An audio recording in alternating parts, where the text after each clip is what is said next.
ಆಯುಷ್ಮಾನ್ ಭವ.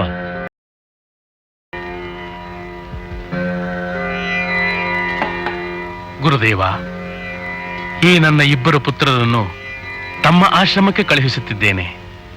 ಇನ್ನು ಮುಂದೆ ಇವರಿಗೆ ತಂದೆ, ತಾಯಿ, ಗುರು, ದೈವ ಎಲ್ಲವೂ ನೀವೇ. ಕೃಪೆ ತೋರಿ ಈ ನನ್ನ ಕುಮಾರರಿಗೆ ವಿದ್ಯಾದಾನ ಮಾಡಬೇಕು. ಅದು ನನ್ನ ಭಾಗ್ಯ ಮಹಾರಾಜ. ಇನ್ನಿವರ ವಿದ್ಯಾಭ್ಯಾಸದ ಹೊಣೆ ನನ್ನದು. ಕುಮಾರರೇ,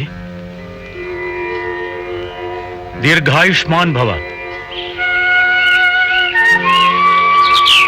ಗುರು ಸಾಕ್ಷಾತ್ ಪರಂ ಬ್ರಹ್ಮ ತಸ್ಮೈ ಶ್ರೀ ಗುರವೇ ನಮಃ.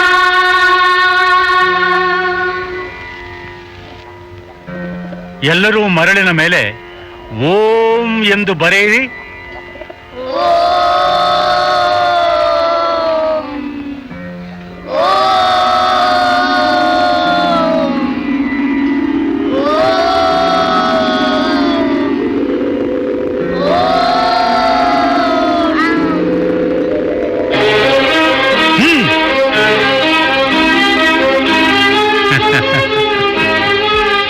ಗುರಿಯನ್ನಿಡಿ.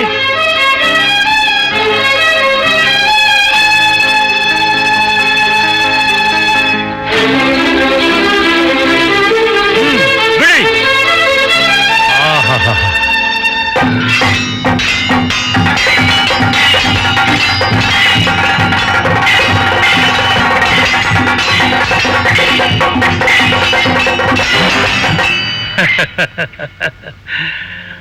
ಭಲೆ ಮಣಿಕಂಠ, ಭಲೆ. ನಿನ್ನ ಕೈ ಚಳಕಕ್ಕೆ ಸಾಟಿಯೇ ಇಲ್ಲ. ಎಲ್ಲ ನಿಮ್ಮ ಕೃಪೆ ಗುರುಗಳೇ. ವಿಜಯೀ ಭವ. ಕನ್ಯಾಕುಮಾರಿ ಧೀಮಹಿ ತನ್ನೋ ದುರ್ಗೆ ಪ್ರಚೋದಯಾತ್ ಸ್ವಾಹಾ. ಜಾತ ವೇದತೆ ಸುನವ ಮತೋ ಮಮರಾತಿ ಯತೋ ನಿದಹಾತಿ ವೇದಃ ಸನಃ ಪರಿಣತತಿ ಶುದ್ಧಾನಿ ವಿಶ್ವಾ.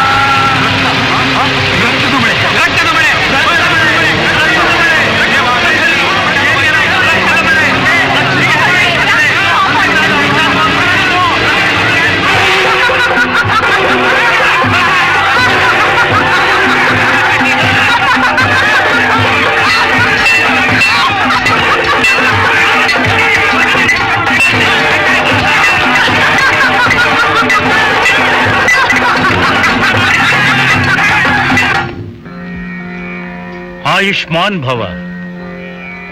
ಈಗ ನಿಮ್ಮ ಬುದ್ಧಿ ಪರೀಕ್ಷೆಗಾಗಿ ಕೆಲವು ಪ್ರಶ್ನೆಗಳನ್ನು ಕೇಳುತ್ತೇನೆ. ಒಬ್ಬೊಬ್ಬರಾಗಿ ಉತ್ತರಿಸಬೇಕು. ದುಃಖ ಕೊಡುವುದು ಯಾವುದು?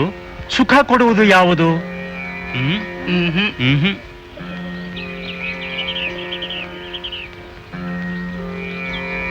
ನನ್ನದೆಂಬುದು ದುಃಖಕರ, ನನ್ನದಲ್ಲವೆಂಬುದು ಸುಖಕರ. ಆಹಾ, ಸತ್ಯ, ಪರಮ ಸತ್ಯ. ನಿಜವಾದ ದಾನಿ ಯಾರು? ಕರ್ಣ. ಗೊತ್ತಿಲ್ಲ. ಶಿಬಿ. ಸರಿಸಾಟಿ ಇಲ್ಲದ ದಾನಿ ಎಂದರೆ ಮಹಾಕೃಪಣ. ಕೃಪಣನೆ? ಅದು ಹೇಗೆ? ದಾನಿ ಕೈಯಿಂದ ಮುಟ್ಟಿ ಸ್ವಲ್ಪ ದಾನ ಕೊಡುತ್ತಾನೆ. ಅದೇ ಜಿಪುಣ ಕೈಯಲ್ಲಿ ಮುಟ್ಟದೆ ತನಗರಿವಿಲ್ಲದೆ ಕೂಡಿಟ್ಟಿದ್ದನ್ನೆಲ್ಲ ಬೇರೆಯವರಿಗೆ ಕೊಟ್ಟು ಬಿಡುತ್ತಾನೆ.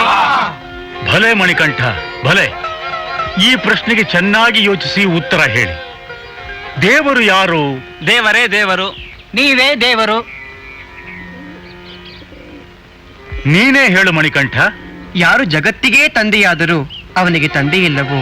ಯಾರು ಜಗತ್ತನ್ನೇ ಕೊನೆಗೊಳಿಸಿದರೂ ಅವನಿಗೆ ಕೊನೆಯಿಲ್ಲವೋ? ಯಾರು ಜಗತ್ತಿಗೇ ಆದಿಯಾದರೂ ಅವನಿಗೆ ಆದಿ ಇಲ್ಲವೋ? ಯಾರು ಜಗತ್ತಿಗೆ ಒಡೆಯನಾದರೂ ಅವನಿಗೆ ಒಡೆಯನಿಲ್ಲವೋ? ಅವನೇ ದೇವರು. ಆಹಾ. ಅವನು ತಾವರೆಯ ಮೇಲೆ ಕುಳಿತರೆ ಬ್ರಹ್ಮ, ಶಿರದಲ್ಲಿ ಚಂದ್ರನನ್ನು ಧರಿಸಿದರೆ ಚಂದ್ರಶೇಖರ, ಶಂಖ ಚಕ್ರಗಳನ್ನು ಹಿಡಿದರೆ ಮಹಾವಿಷ್ಣು. ಆಹಾ ಆಹಾ. ಮಣಿಕಂಠ, ನಾನು ನಿನ್ನ ಗುರುವಲ್ಲಪ್ಪ, ನೀನೇ ನನ್ನ ಗುರು, ಈ ಲೋಕಕ್ಕೆ ಮಹಾಗುರು. ಸಾಕು ಸಾಕು ನಿಮ್ಮ ಹೊಗಳಿಕೆ. ನಾರದರೆ, ನೀವೇ ಹೇಳಿ, ಇದು ಒಂದು ಬಾಳೆ. ಸುರಪತಿ ಶಚಿಪತಿ ಎನಿಸಿಕೊಂಡಿದ್ದರೂ ಹೆದರಿಕೆ ತಪ್ಪಲಿಲ್ಲ. ದೇವ ಸಭೆಯಲ್ಲಿ ಅಷ್ಟ ದಿಕ್ಪಾಲಕರೊಡನೆ ಮೆರೆಯುತ್ತಿದ್ದರೂ ಭಯ ತಪ್ಪಲಿಲ್ಲ. ಐರಾವತದ ಮೇಲಿದ್ದರೂ ಐಶ್ವರ್ಯವನ್ನು ಉಳಿಸಿಕೊಳ್ಳುವ ಧೈರ್ಯವಿಲ್ಲ. ವಜ್ರಾಯುಧ ಹಿಡಿದಿದ್ದರೂ ವೈರ್ಯನ ಸಂಹರಿಸುವ ಶಕ್ತಿ ಇಲ್ಲ. ಛೇ! ಅಮೃತವನ್ನು ಕುಡಿದರೇನು, ಅಸುರರಿಗೆ ಅವರ ಅಟ್ಟಹಾಸಕ್ಕೆ ಹೆದರಿ ಹೆದರಿ ಬದುಕಬೇಕಾಗಿದೆಯಲ್ಲ. ಈ ಭಯ ಶಾಶ್ವತವಲ್ಲ ಇಂದ್ರ. ಎಷ್ಟೋ ದಾನವರು ಬಂದರು ಹೋದರು, ಶಾಶ್ವತವಾಗಿ ಯಾರು ಉಳಿದಿದ್ದಾರೆ? ಹಾಗಾದ್ರೆ ಈ ಮಹಿಷಿಯ ಮರಣ ಯಾವಾಗ? ಅತಿ ಶೀಘ್ರದಲ್ಲೇ ಹರಿಹರ ಪುತ್ರನ ಗುರುಕುಲ ವಿದ್ಯಾಭ್ಯಾಸ ಆಗಲೇ ಮುಗಿಯಿತು. ಆ ಶುಭ ಸಮಯ ಹತ್ತಿರ ಬಂದಾಯಿತು. ಧೈರ್ಯವಾಗಿರು. ನಾರಾಯಣ ನಾರಾಯಣ.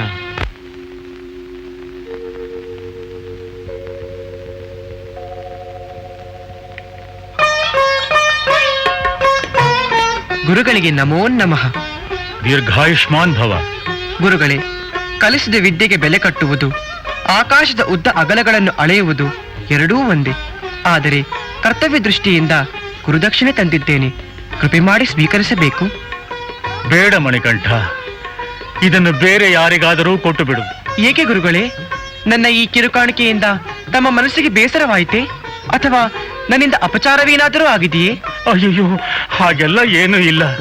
ಸಕಲ ಗುಣ ಸಂಪನ್ನನಾದ ನಿನ್ನಿಂದ ಈ ಅಮೂಲ್ಯ ಕಾಣಿಕೆಯನ್ನು ಸ್ವೀಕರಿಸಿ ಆನಂದ ಪಡುವ ಅದೃಷ್ಟ ನನಗಿಲ್ಲ ಮಣಿಕಂಠ, ನನಗಿಲ್ಲ. ಗುರುವರ್ಯ, ತಮ್ಮ ದುಃಖಕ್ಕೆ ಕಾರಣವೇನೆಂದು ಹೇಳುವಿರಾ? ನನಗಿರುವವನು ಒಬ್ಬನೇ ಮಗ. ಅವನ ಹೆಸರು ಸರ್ವೋತ್ತಮ.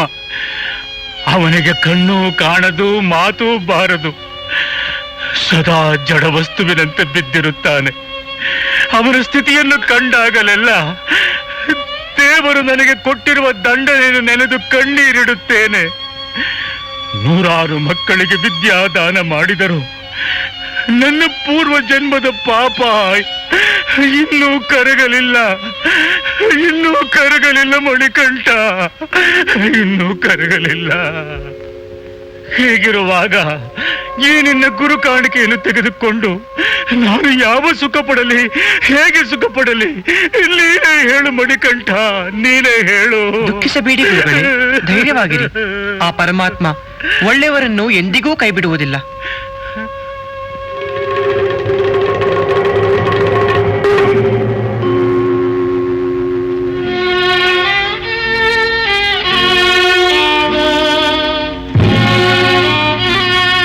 ಸರ್ವೋತ್ತಮ, ಸರ್ವೋತ್ತಮ,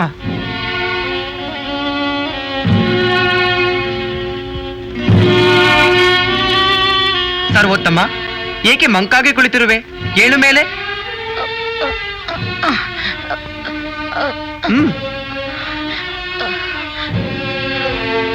ನಾನು ನಿನ್ನ ಗೆಳೆಯ, ನಿನ್ನೊಡನೆ ಮಾತನಾಡಲು ಬಂದಿದ್ದೇನೆ.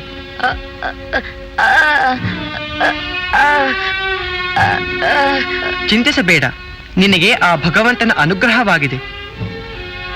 ಈಗ ಹೇಳು ಓಂ.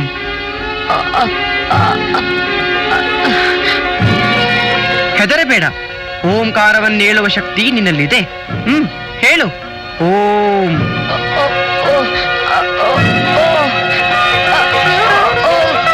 ಹೇಳು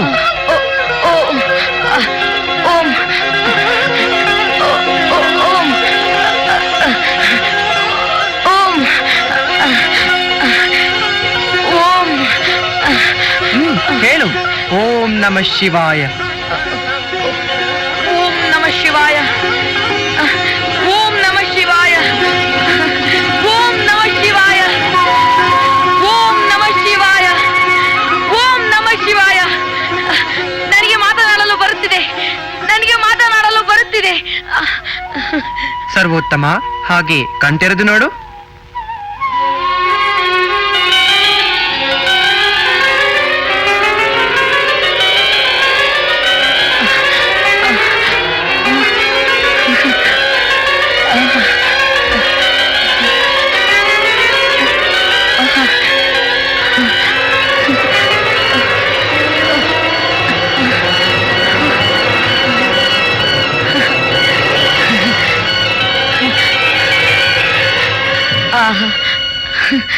ಆಹಾ.